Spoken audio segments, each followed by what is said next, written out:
Jésus-Christ a dit : « Laissez venir à moi les petits enfants, et ne les en empêchez pas, car le royaume des cieux est pour ceux qui leur ressemblent. » Quand Jésus parle des enfants, il ne parle pas seulement de l'âge, mais d'un état spirituel. Beaucoup sont adultes dans la chair, mais encore enfants dans l'esprit. Le prophète Jérémie disait : « Ah, Seigneur éternel, je ne sais point parler, car je suis un enfant. » Il ne parlait pas de son âge, mais de sa limite spirituelle. Être enfant, c'est ne pas encore voir clairement dans l'esprit et reconnaître sa dépendance envers Dieu.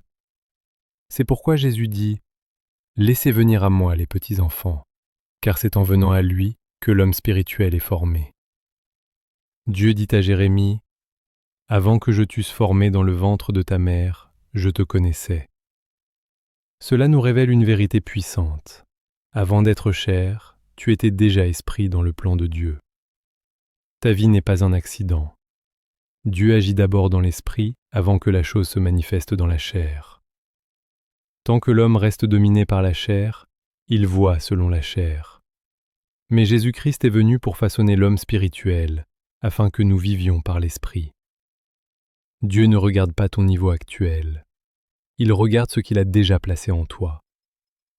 Il dit à Jérémie : « Ne dis pas « je suis un enfant », puis il toucha sa bouche et dit : « Voici, je mets mes paroles dans ta bouche. » La puissance de Dieu est dans sa parole. La parole façonne l'âme, ouvre les yeux spirituels et transforme l'enfant spirituel en instrument du royaume. Si tu restes dans la chair, tu vivras comme un touriste spirituel. Mais Dieu t'établit pour arracher, abattre, bâtir et planter.